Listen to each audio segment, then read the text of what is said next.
ಏನು ನಮ್ಮ ನಾಯಕರುವಿಕೆಯ ಶ್ರೀ ಸಿದ್ದೇಶ್ವರ ಸ್ವಾಮಿ ಅವರ ಶಿವಸ್ಥರ ಮುಂಭಾಗದಲ್ಲಿ ನನ್ನ 53 ವರ್ಷದ ಹುಟ್ಟುಹಬ್ಬಕ್ಕಿಂತ ಕುಮಾರವ್ರನ್ನ ಮೇಲ್ಕೊಳ್ಳೋದನ್ನ ಸುಮ್ಮನೆ ಬಂದು ನಮ್ಮೆಲ್ಲ ಗಿಡ ಪರಿಸರ ಬೆಳೆಸಬೇಕು ಅಂತ ಇಲ್ಲಿ ಏನು ಸಾಲು ತುಂಬಾಗ್ತಾಯಿದ್ರು ಅದೇ ಒಂದು ರೂಪದಲ್ಲಿ ನಮ್ಮ ಉಡುಪ ಕುಮಾರವರು ಸಹ ಸೇವೆ ಮಾಡ್ತಾರೆ. ಯಾವುದೇ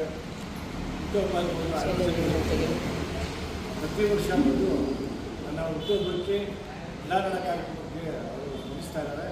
ಅವರಿಗೆ ಹಾಗೂ ಕುಟುಂಬದವರಿಗೆ ಆಯುಷ್ಯ ಕೊಟ್ಟು ದೇವರು ಅಂತೇಳಿ ಈ ಸಭೆ ಕೇಳ್ಕೊತಾ ಇದ್ದೇನೆ.